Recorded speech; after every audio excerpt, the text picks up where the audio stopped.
And I'm here with the first and probably only installment of my new quarantine cooking video. I'm calling this Fork This. And today we're gonna make a jello salad. I've got out my Joys of Jello cookbook. It starts out with your desserts, right? Put some fruit in the jello, put some Cool Whip on that. That's acceptable. That's Minnesotan. Then we get to two-way recipes that says you can serve it as desserts or you can serve it as a salad. So you can unmold this jello on crisp greens and top with mayonnaise. So real early on, it takes a dark turn, I think, the jello. Now we've got salads, and I think you can see in the picture that we're expected to put the tiny shrimps in the jello. This top layer is very clearly carrots, so now the wheels are off, anything goes.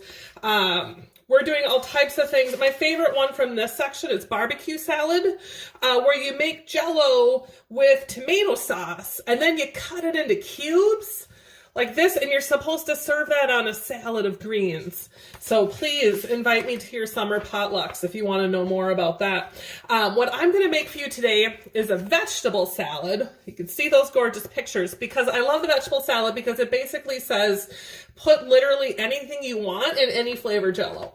And I'm no master chef, but when we start out by saying pick whatever flavor you want because flavor doesn't matter, I think you know we're in for a good time with all of this.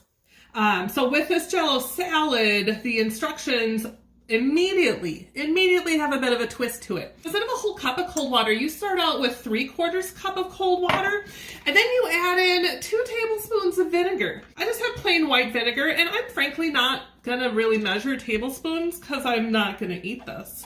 I'm just gonna eyeball it, and basically we're up to now a cup of liquid. It's not just water and vinegar, it also calls for some pepper. And then last, but I'm very sure not least, grated onion also goes in here. So it said 2 tablespoons, but again, who cares?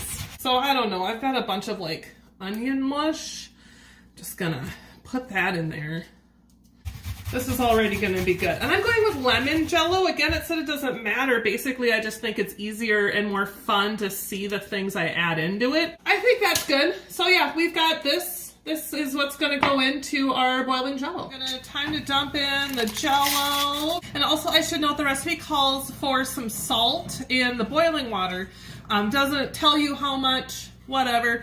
Definitely salt goes in the boiling water, pepper goes in the cold water. You really don't want to mix that up because I'm sure you'd ruin it. I'm gonna add in my cold cup of filth here that I previously prepared.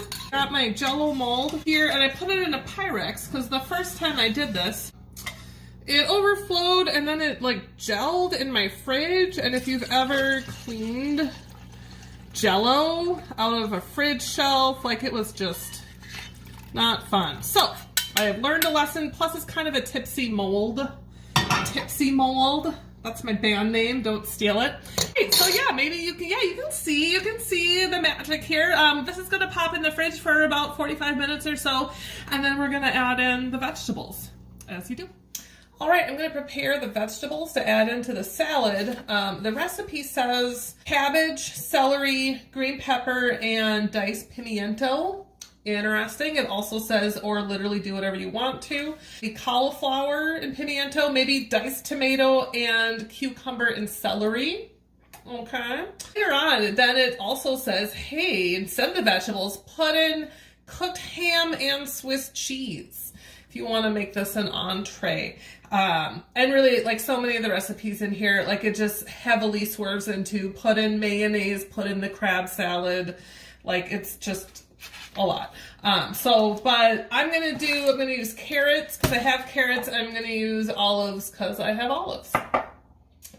So I'm gonna just chop up the carrots into some little pieces here. And again, we're making ert here, so we want to think about how is this gonna look. So I think little disc pieces of carrots is what's gonna look nice. Same thing with the olives. I'm gonna have them. I think that looks fun.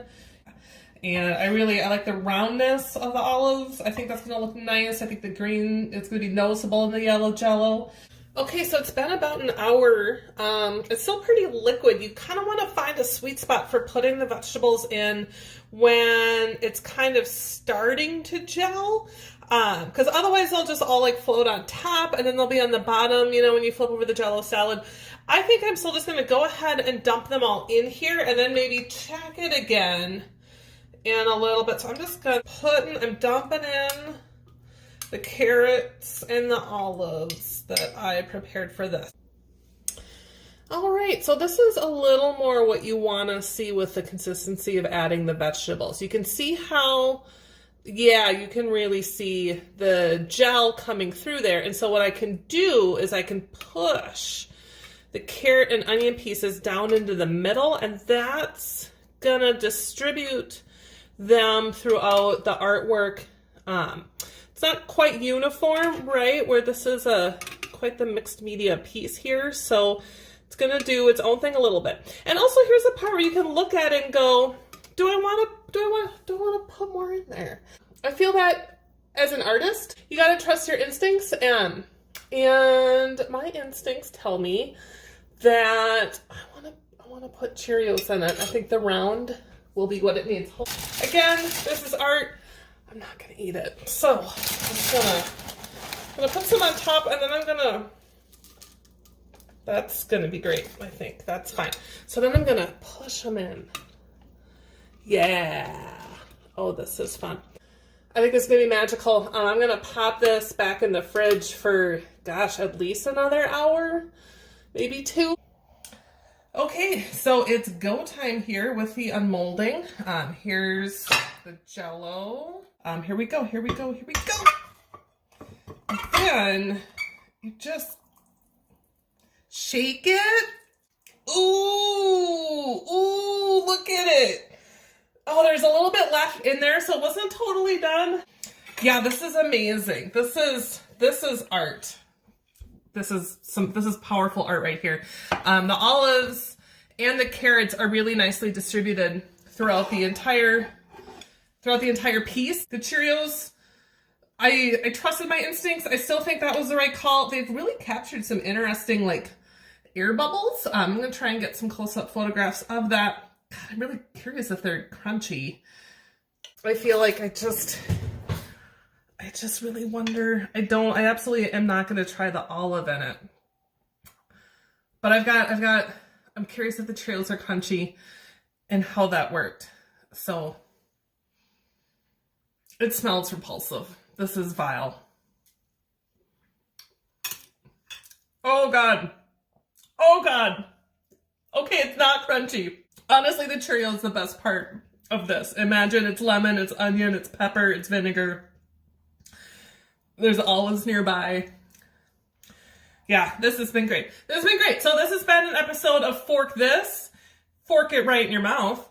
If you want to try it, it's going to be in my garbage now, or just, have a party when you can and invite me. And I'll bring this to you free of charge. It's what I do. Thanks, and have a great rest of your day.